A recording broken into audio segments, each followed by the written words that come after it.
Gold trusted gold buyers తాకట్టులో ఉన్న బంగారాన్ని విడిపించి ఈ రోజు ఉన్న మార్కెట్ ధరకే కొనబడును.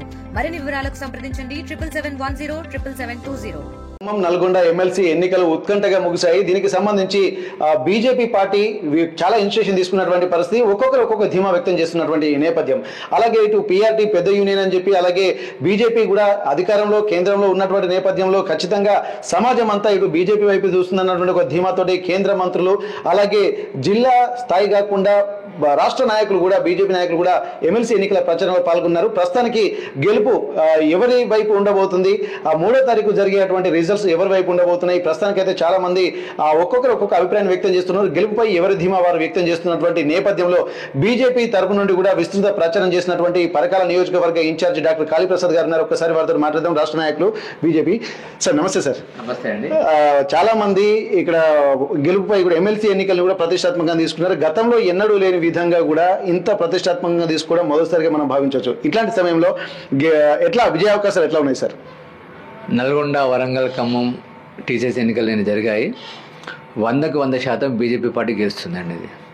దీనికి ప్రధానమైన కారణం ఏంటంటే కేంద్రంలో 3వసారి ముచ్చటగా మోడీ గారు రావడం, కేంద్ర ప్రభుత్వ నిర్ణయాలు అనుకోండి, అలాగే భారతీయ జనతా పార్టీ పట్ల ముఖ్యంగా ఉద్యోగులు ఆకర్షితులు అయ్యారు. ఇప్పుడు రియల్ చెప్పాలంటే ఇప్పుడు 317 జియో గురించి మీకు కొట్టడానికి మేమే, ముఖ్యంగా నేను గత 1 మంత్ నుంచి టీచర్స్ యూనియన్ దగ్గరికి వెళ్ళినప్పుడు అప్పటికి ఇప్పటికి చాలా డిఫరెన్స్ అనిపించింది. ఎందుకంటే టీచర్స్ యూనియన్, ఏ టీచర్స్ యూనియన్ కన్నా గెలవగానే ఒక అధికార పార్టీలోకి చేరడము, ఉద్యోగుల వాళ్ళ హక్కుల గురించి కొట్టాడకుండా అధికార పార్టీకి వత్తాసు పడడం జరుగుతుంది. దానికి భిన్నంగా ఈసారి మేము బీజేపీ పార్టీ నుంచి ఒక క్యాండిడేట్ నిలబెట్టడము, ఆ క్యాండిడేట్ కూడా ఇంతకుముందు ఆ యూనియన్లో కూడా యాక్టివ్గా ఉన్న క్యాండిడేట్ కావడము, ఈ గెలిస్తే ఉద్యోగుల పక్షాన పోరాడతాడని వాళ్ళకు నమ్మకం కుదరడం వల్ల మేము నిజంగా ఈసారి ఈ సీట్ను ఖచ్చితంగా గెలవబోతున్నామండి. సార్, ఇప్పుడు కొన్ని సమీకరణలు కూడా కాలం మారుతున్న కొద్దీ రాజకీయ సమీకరణలు కూడా మారుతున్నాయి అన్నటువంటి ఆలోచనలు అయితే తెరదీస్తున్నటువంటి ఒక్కొక్క ధీమా వ్యక్తం చేస్తున్నారు. ప్రస్తుతానికైతే ఇక్కడ బీసీ సమీకరణలు కూడా ఇక్కడ కొంతమంది ధీమా వ్యక్తం చేస్తున్నారు. ఎందుకంటే గతంలో కాంగ్రెస్ పార్టీ నుంచి ఎమ్మెల్సీగా పోటీ చేసినటువంటి నేపథ్యంలో కూడా కొంత లాస్ట్ గ్రాడ్యుయేట్ ఎమ్మెల్సీ కూడా కాంగ్రెస్ కైవసం చేసుకుంది. ఇక్కడ కూడా ఏంటంటే ఒక బీసీ ఎజెండా అనేది ఒక తెర మీదకి వచ్చినట్టుగా అనిపిస్తుంది. కొంత ఉత్సాహంగా ఉన్నట్టుగా కొంత ఇండిపెండెంట్ కూడా దీనికంటే ముందు సభలు సమావేశాలు కూడా నిర్వహించి కొంత ఉత్సాహంతో ఉన్నటువంటి పరిస్థితి. ఈ ఎఫెక్ట్ ఏమైనా ఉంటుందా సార్? ఎందుకంటే పోటీ చేసిన వాళ్ళలో ఎక్కువ రెడ్డిసే ఎక్కువగా ఉన్న నేపథ్యంలో. నిజం మాట్లాడాలంటే బీసీ నినాదం మాత్రం యాక్టివ్ అయిందంటే ఒప్పుకోవాల్సిందే, అన్ని పార్టీలు ఒప్పుకోవాల్సిందే. బీసీ కాన్సెప్ట్ మాత్రం గత 1 ఇయర్ నుంచి వచ్చేసింది. డెఫినెట్గా ఏ పార్టీ బీసీ నినాదం తీసుకుంటే ఆ పార్టీ ముందుకు పోతున్నాడు. తెలంగాణ భవిష్యత్తు మాత్రం బీసీ ఓట్ల మీద ఉన్నది. ముఖ్యంగా ప్రధానంగా మీరు ఒక్కసారి ఆలోచిస్తే అమిత్ షా గారు పోయిన అసెంబ్లీ ఎలక్షన్లో కూడా బీసీ ముఖ్యమంత్రి నినాదం తీశాడు. అప్పటి నుంచి ఇది ఒక రావణ కాష్టలాగా వస్తుంది. డెఫినెట్గా రానున్న తెలంగాణ గవర్నమెంట్లో మాత్రం బీసీ ఓట్లు ఎవరైతే పడతాయో ఆ పార్టీ గెలుస్తుంది. అది ఆల్రెడీ ఒక బీజేపీ పార్టీతో సాధ్యమని ప్రజలు కూడా విశ్వసిస్తున్నారు. ఎందుకంటే మొన్న ఎలక్షన్లో చూశారు. ఈసారి మాత్రం డెఫినెట్గా బీసీ నినాదం వస్తుంది. దానికి తగ్గట్టుగానే భారతీయ జనతా పార్టీ కూడా బీసీ వాళ్ళకు ఎక్కువ ప్రోత్సాహం ఇస్తుంది. ఎందుకంటే ఈటెల రాజేందర్ గారు అనుకోండి, బండి సంజయ్ గారు, అలాంటి బీసీ పెద్ద లీడర్లు మన రాష్ట్రంలో ఉన్నారు, వాళ్ళకు ప్రోత్సాహం ఇస్తుంది. బీసీ ప్రజలు కూడా మాకు బీజేపీ పార్టీ తప్పితే వేరే పార్టీ లేదని ఒక ప్రగాఢమైన నమ్మకంతో ఉన్నారండి.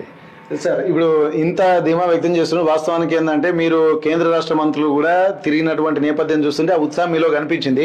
ఇట్లాంటి నేపథ్యంలో ఇప్పుడు మీకు ప్రధాన ప్రత్యర్థిగా ఇప్పుడు ఉన్నటువంటి వాళ్ళలో 19 మంది అభ్యర్థులు పోటీ చేస్తే ఎవరు మీకు ప్రధాన ప్రత్యర్థి అనుకోవచ్చు సార్? ఏ విషయమైనా ఖచ్చితంగా చెప్పాలంటే ప్రధాన ప్రత్యర్థి చెప్పాలంటే ఒక బలంగా ఉన్న పీఆర్టీ అనుకో చెప్పాలి. ఎందుకంటే వాళ్ళు ఒక గత 20 ఏళ్ళుగా పీఆర్టీ ఉంది. మా అభ్యర్థి కూడా పీఆర్టీలో ఒకప్పుడు రాష్ట్ర అధ్యక్షుడిగా పనిచేశారు కాబట్టి మేము ఈజీగా గెలవబోతున్నాము. ప్రధాన పరిస్థితి మాత్రం నా ఉద్దేశం మాత్రం పీఆర్టీ అనండి. Thank you sir. అయితే ఇక్కడ మనం గమనించాల్సినటువంటి అవసరం ఏంటంటే ఒక ధీమా మాత్రం వ్యక్తం చేస్తున్నారు. ఎందుకంటే 3 సార్లు ముచ్చటగా కేంద్రంలో అధికారంలో బీజేపీ ఉండడము ఒక అంశము, అలాగే ఎవరైతే సరోత్తమ్ రెడ్డి బీజేపీ నుండి పోటీ చేసినటువంటి అభ్యర్థి కూడా గతంలో పిఆర్టీయూలో కూడా రాష్ట్ర అధ్యక్షులుగా పనిచేయడము, దాంతోపాటు బీసీ నినాదం అనేది కూడా వచ్చిన నేపథ్యంలో బీజేపీ బీసీ ముఖ్యమంత్రి అనే ఒక ఎజెండాను కూడా పట్టుకొని ఉండడానికి సంబంధించి బీజేపీ తీసుకున్నటువంటి ప్రతి నిర్ణయం మీద కూడా రాష్ట్ర ప్రజలు కూడా కొంత నమ్మకంతో వ్యవహరించడము, ఈ అన్ని అంశాలు కూడా బీజేపీ టీచర్ ఎమ్మెల్సీ స్థానం అంటే నల్గొండ, ఖమ్మం, వరంగల్ ఎన్నికల్లో మాత్రం గెలుపు తమది ఖచ్చితంగా ఖాయమైనటువంటి ఒక ధీమా వ్యక్తం చేస్తున్నారు. ఇక్కడ బలంగా ఉన్నటువంటి పిఆర్టీయూ కూడా వెనుకకు నెట్టివేయబడుతుంది. ఎందుకంటే గతంలో ఉన్నటువంటి పిఆర్టీయూ నేతలు కూడా తమకు సహకరించేటువంటి అవకాశం ఉంది అన్నటువంటి ఒక ధీమా మాత్రం ఇక్కడ డాక్టర్ కాళీప్రసాద్ గారు వ్యక్తం చేస్తున్నటువంటి పరిస్థితి. హన్మకొండ నుండి కెమెరా పర్సన్ వంశీతో వెంకటరత్నం, RTV వరంగల్.